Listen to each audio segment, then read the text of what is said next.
film friends, and welcome. This is Stacia. Today we are going to talk about Marilyn Monroe. We all know her, but do we really know her? She's been reduced to an image and a tragic story of her childhood.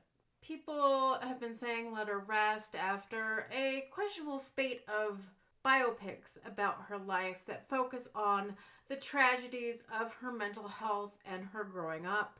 Instead of letting Blonde die in the Netflix algorithm, we extensively spoke about it and did essays about it and talked about the movie, which generated interest even though people did not like the movie that much. But we ourselves highlighted the movie by talking about it and talking about it. I mean, I'm guilty of it too, making this video and mentioning it in the beginning. But let's all face it, we all have a complicated history with Marilyn Monroe.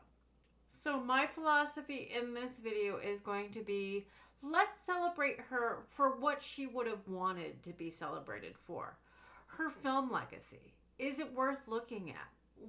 Let's take a look at her films and her career, and maybe people will actually be interested in watching her actual movies instead of talking about her tragic life or just seeing an image, because I think a lot, especially younger people, they only know the image of Marilyn Monroe and have never seen a movie of hers. I'm going to talk about her movies and hopefully somebody will be inspired to watch her movies. I'm going to break this up into two videos. The first one is going to focus on her early career and her breakthrough year, go over her superstar status up until her death. Her career in show business started with her being a model, and then that led to some of her early film roles. Her first movie contract was signed in 1946 with 20th Century Fox. And that is also when she gained her stage name, Marilyn Monroe. Of course, she was born Norma Jean Baker. 20th Century Fox executive Ben Lyon gave her her first name, Marilyn, because it reminded him of Broadway star Marilyn Miller. And her last name, Monroe, is actually her mother's maiden name. She changed her name legally to Marilyn Monroe on February 23rd, 1956. So about 10 years after she gained the name Marilyn Monroe, she actually legally adopted the name Marilyn Monroe. And the name change form, which she changed it legally in City Court of New York, her name was listed as Norma Jean Mortensen. She had several small movie parts as a bit player, but nothing made her stand out, which led to her contract being dropped by 20th Century Fox. The acting teachers at Fox thought she was too shy and insecure to actually have a future in acting. And Fox did not renew her contract, and that contract came up in August of 1947. And while she was there, she did have a bit part in the 1947 movie Dangerous Years, which was her first film released. Producer Saul M. Wurtzel paid Marilyn $125 for a week of work for that movie. Originally, she was slated to play a secretary in the movie, but she only ended up working one day, and it was a walk-on part as a waitress. She also did the movie Scudda Hoo Scudda Hay, which came out in 1948. This is generally considered Marilyn Monroe's screen debut. Although most of her footage was cut from the movie, she is visible for just a fleeting second in the movie as she descends the stairs of a church and says, "Hey, Rad," to June Harper's character as everyone is coming out on a Sunday morning. The reason why Scudda Hoo Scudda Hay is considered her first film role, it is the first film that she filmed, but her second film that was released. So in March of 1948, she signed another contract, this time with Columbia Pictures. This is where she got her signature look of the platinum blonde hair. Her only film at Columbia's Columbia was Ladies of the Chorus, which was released in 1948, in which she had her first starring role as a chorus girl who was courted by a wealthy man. Notably, later, after she was a big star, the film was released in November of 1952 to try to capitalize on her fame. Columbia redesigned the opening title credits with the name of Marilyn Monroe over the title, and the name of Adele Jurgens, who was originally the top bill of the movie. Her name was listed in the supporting cast. Her contract with Columbia ended and was not renewed in September of 1948.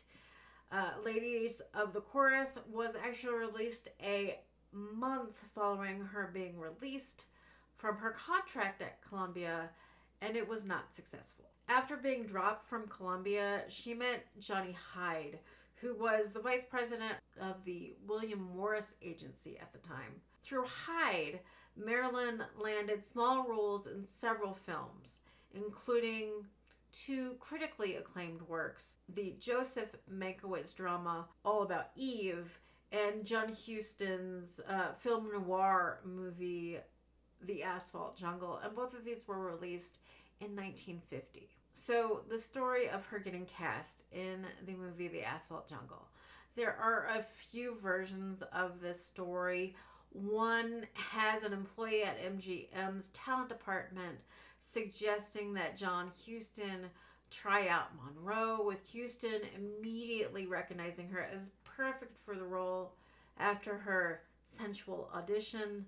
And another version that is actually supported by MGM archives has Marilyn Monroe as a dark horse contender for the role.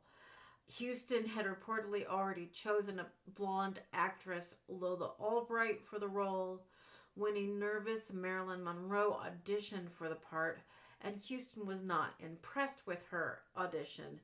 However, Albright had recently found success with a supporting role in the 1949 movie Champion.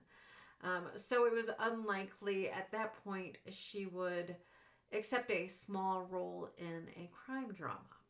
Huston tested 8 other starlets at this point, but Marilyn stayed in the running mainly because of her persistence, the persistence of MGM talent director Lucille Ryman Carroll. Huston remained adamant that Marilyn wouldn't fit the bill. Carroll prevailed by taking advantage of a coincidence. Another version claims that Huston changed his mind when he watched her leave the audition room, and according to Eddie Mueller, who is a film noir authority, Huston later said that Marilyn Monroe was one of the few actresses who could make an entrance just by leaving a room. And the role was her first breakout role. The poster showing Marilyn Monroe for The Asphalt Jungle in a purple dress, where she is prominent in the movie poster, alluding to maybe she had a bigger part than what she had, came after she became a household name. Monroe was basically unknown when the film was made in 1950, and like I said, only has a very small role in the film. She certainly wouldn't have been given top billing at that time, and in fact, her name wasn't even mentioned on the original poster for the movie. She did get good notices for her small role in the movie The Asphalt Jungle, with photoplay saying about her screen presence that there's a beautiful blonde to name of Marilyn Monroe who plays Calhern's girlfriend and makes the most of her footage. And the New York Herald Tribune acknowledged Marilyn's performance as lending a documentary effect to a lurid exposition.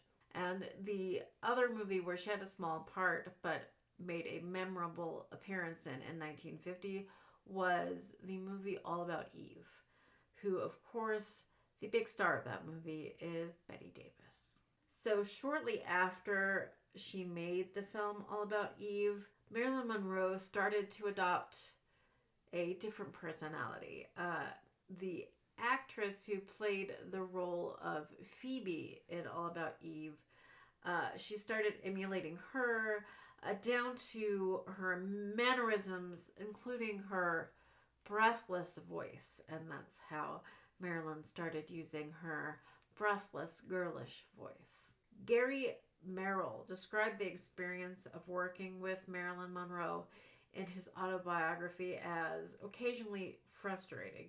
He describes a dinner party that Bette Davis hosted the night before she and Marilyn were to shoot a scene together. The party went on quite late, but Marilyn excused herself early because she had to work the next morning. We all knew the scene that Marilyn had to work on the next morning was really Betty's scene, and that Marilyn only had a few lines. Bette had more, but she was an experienced actress and accomplished the scene with little bother. But it had to be done in 10 takes because Marilyn kept forgetting her lines. Marilyn Monroe, who was just starting out in pictures when she made All About Eve, was very insecure working among such great established talent and struggled to really hold her own while they were filming it. Bette Davis and some of the other actors could get impatient with her inexperience, but Marilyn did work hard and put out her best efforts while making that movie, and she did get noticed for her small part in that movie, and it's a film classic.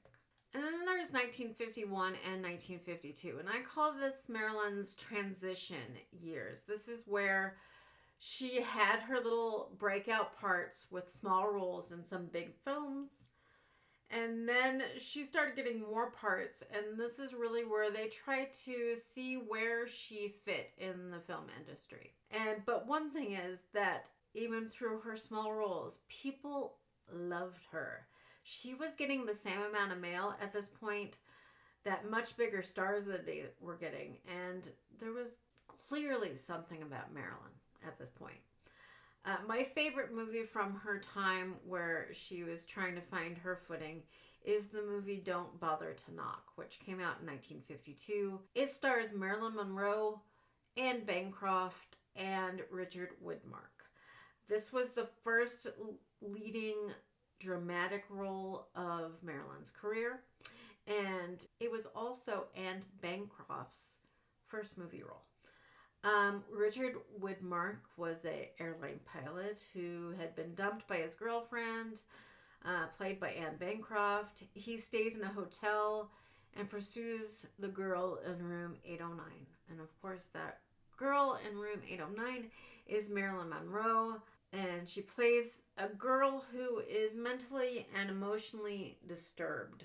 Her husband was a fighter pilot who died in the Pacific during World War II, but she thinks the guy that Richard Widmark plays that she met in the hotel where she was working as a babysitter is actually her dead husband. At the time, the film got mixed reviews, but it's better received today. At the time, a lot of reviews described the movie as a mess, and Marilyn's performance either showed potential or that she was in over her head, depending on what reviews you read. Don't Bother to Knock, it was not a box office hit, and really emphasizes the struggle of trying to find a vehicle for Marilyn to fit in. I believe Marilyn is actually quite good in the movie. And though the movie has some problems, I really actually like it. She shows some real acting chops, and I think it has to do with the character that she's playing and relying on her past experiences as somebody who didn't necessarily grow up with the best childhood.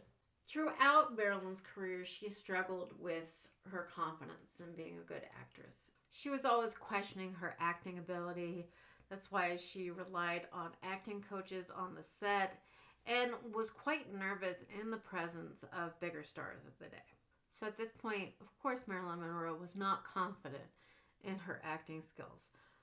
Richard Widmark, years later, his comments on co-starring with Marilyn Monroe in Don't Bother to Knock was that she was a vulnerable kid.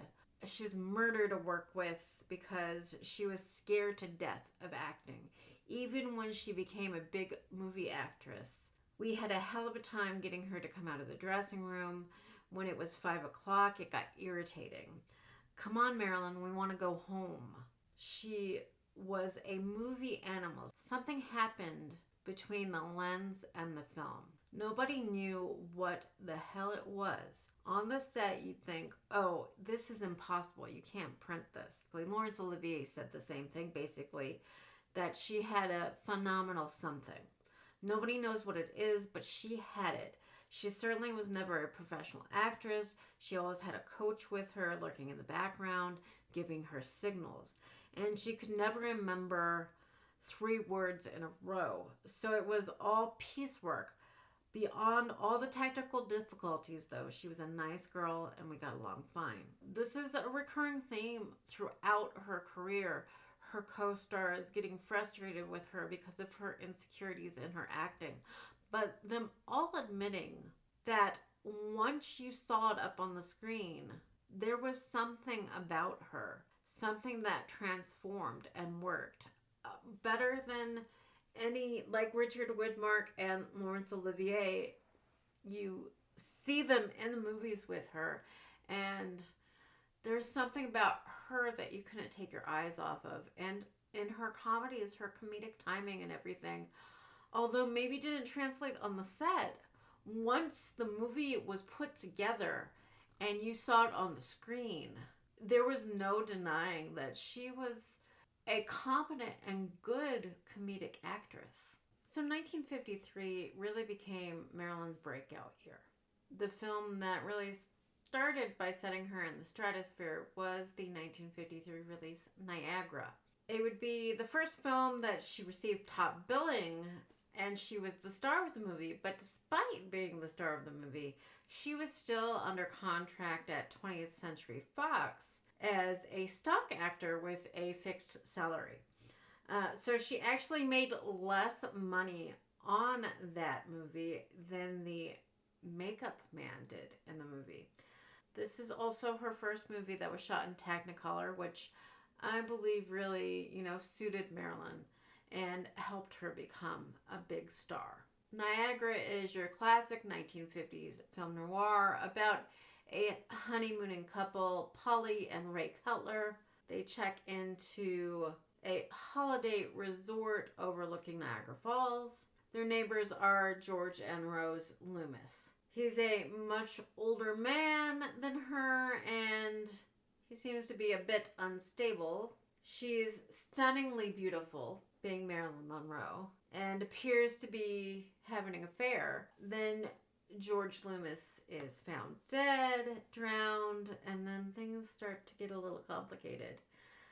Niagara was the first of 3 huge movies that Marilyn did in 1953. The other 2 being Gentlemen Prefer Blondes and How to Marry a Millionaire. The trio grossed over $25 million at the time, and it was actually Marilyn Monroe's most successful year of her film career. So after Niagara, Gentlemen Prefer Blondes was released. This movie is the first movie where I think people think of her as going what I call full Marilyn. The imagery is some of Monroe's most iconic looks, and this is the film where she does her famous Diamonds Are a Girl's Best Friend song in the pink dress that to this day people still love to emulate. She was famously told that she was actually not the lead of this movie. Her co-star Jane Russell, who was a huge star at the time, was considered the star of that movie. But Marilyn's response to that was, well, whatever I am the blonde. Marilyn always seemed to have clever, quips back to people's comments that tried to diminish her stardom. In her very last interview, Marilyn Monroe recalled the lack of respect studio executives had for her, but made a point of mentioning co-star Jane Russell. I remember when I got the part in Gentlemen Prefer Blondes. Jane Russell, she was the brunette in it, and I was the blonde. She got $200,000 for it, and I got $500 a week. But that to me was, considerable. She, by the way, was quite wonderful to me. This is the first movie she showed her great comedic timing that we talked about before, and the persona of the dumb blonde that might not be as dumb as everybody thinks she is. And at this point, audiences were in love with her.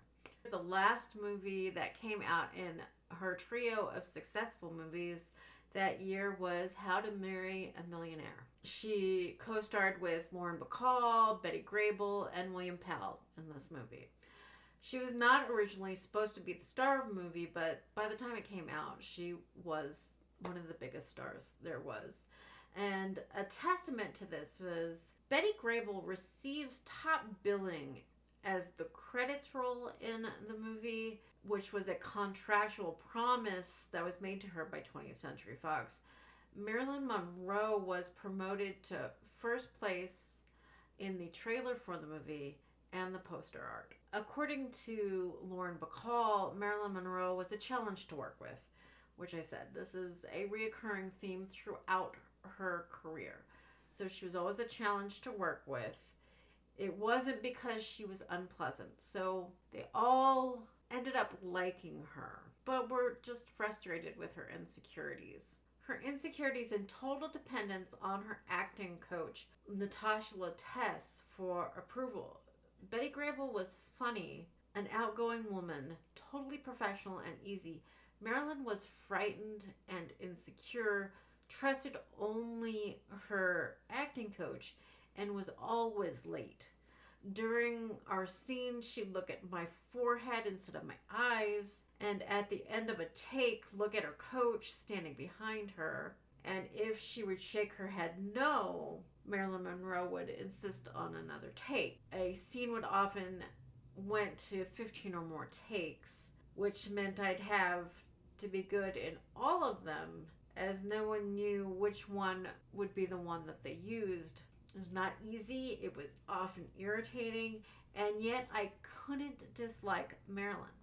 She had no meanness in her, no bitchery. She just had it to concentrate on herself and the people who were there only for her. In a gracious display of camaraderie, Lauren Bacall and Betty Grable decided not to fight with Marilyn. Grable and I decided we tried to make it easier for her, make her feel like she could trust us, and I think by the end she finally did. Although a big hit in 1953, How to Marry a Millionaire is probably one of Marilyn's least remembered films. We tend to focus more now on the films that gave us the image of Marilyn Monroe, the ones that included the iconic scenes like Diamonds Are a Girl's Best Friend from Gentlemen Prefer Blondes, and the subway grate scene from The 7-Year Itch. And this movie didn't have any of those images in that we see plastered everywhere, so it's not one that is talked about, but was a huge hit that year. By the end of 1953, Marilyn Monroe was cemented as a huge star, and the following years, she would become one of the biggest stars of all time. So join me in the next video where we explore her superstar years up until her untimely early death. Again, this has been Stacia, and thank you for watching, and please join me next week. Bye.